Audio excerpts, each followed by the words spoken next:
அந்த புகார்ல ஜிஆர் வந்து தெளிவுபடுத்துறாரு, இப்படி பாத பூஜை நடந்ததா இல்லையா அப்படின்றத. அதுல வந்து ஜிஆர் சொல்றாரு, இப்படி புத்தக வெளியீட்டு விழாவிற்காக கலந்து கொள்ள நான் போனேன். அது மட்டும் இல்லாமல் இவரை அமைச்சர் சேகர்பாபு அறநிலைத்துறை அமைச்சரை சந்திப்பதற்காக நான் வந்து போயிருந்தேன் அப்படின்றத தெளிவுபடுத்துறாரு. அது மட்டும் இல்லாமல் உதயநிதி ஸ்டாலின் வீட்டிற்கு சடங்குக்காகவோ சம்பிரதாயத்திற்காகவோ பரிகாரம் செய்வதற்காகவோ அவர்களும் என்னை அழைக்கவில்லை, நானும் அங்கு செல்லவில்லை அப்படின்றத இந்த புறம்போக்கு கிட்ட சொல்லிருக்கிறாரு.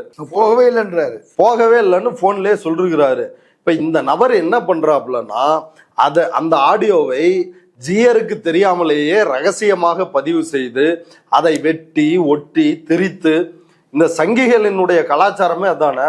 இப்ப மனுநீதியில் மனு தர்மத்தில் பெண்களை விபச்சார தோஷமுடையவர்கள் அப்படின்னு குறிப்பிடப்பட்டிருக்குது 9வது அத்தியாயத்தில் அப்படின்னு திருமாவளவன் பேசுறாரு. இப்ப இவனுங்க என்ன பண்றானுங்க, இந்து மதத்தில் உள்ள பெண்கள் விபச்சார தோஷமுடையவர்கள் அப்படின்னு அதை கட் பண்ணி திருமா சொன்னாரு அப்படின்னு பரப்புனானுங்க.